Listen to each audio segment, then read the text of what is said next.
Šau. Atsimeni Daiva, mūsų vaikystės penkių kambarių. Komunalinį būtą. O Vlado vestuvės, kaip kaimynai vienam kambarį susigrūdo. Atsimeni dainą, kurią mums patiko. Ji man amžina širdyje pasiliko.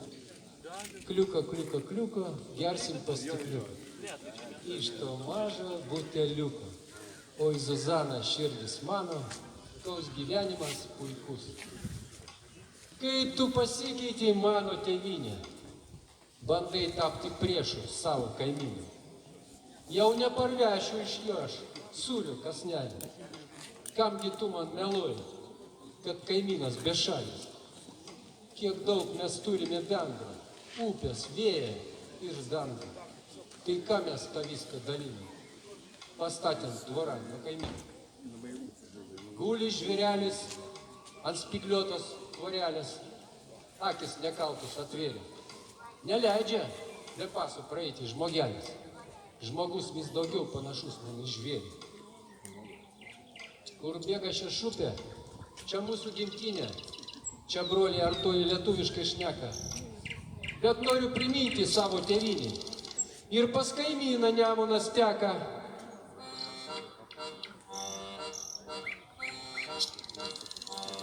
Lakštingala negali nečiulbėti, bet galima ją po skrybėlę paslėpti. Viešąją nuomonę mes galim suformuoti, tik reikia faktus apdoroti, fantaziją su meile pamaišyti, žiniasklaidą belieka pamaitinti.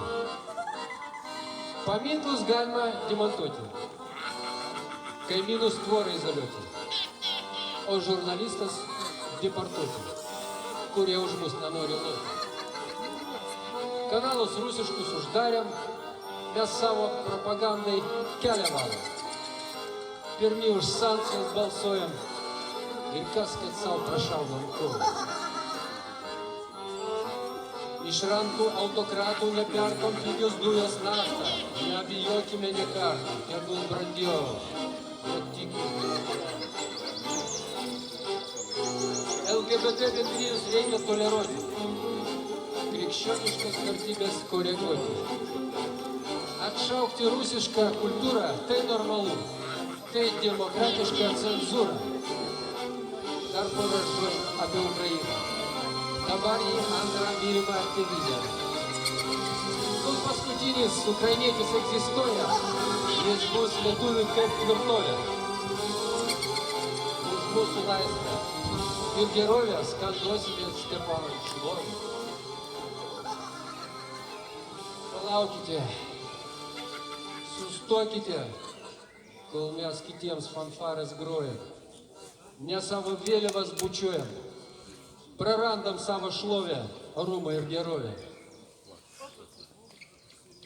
O Salomėja, kaip gražiai čiulbėjai. Nutrūko ta skambiausiai styga. Iš tavo delno gintarėlį pagrobė svetimą ranką.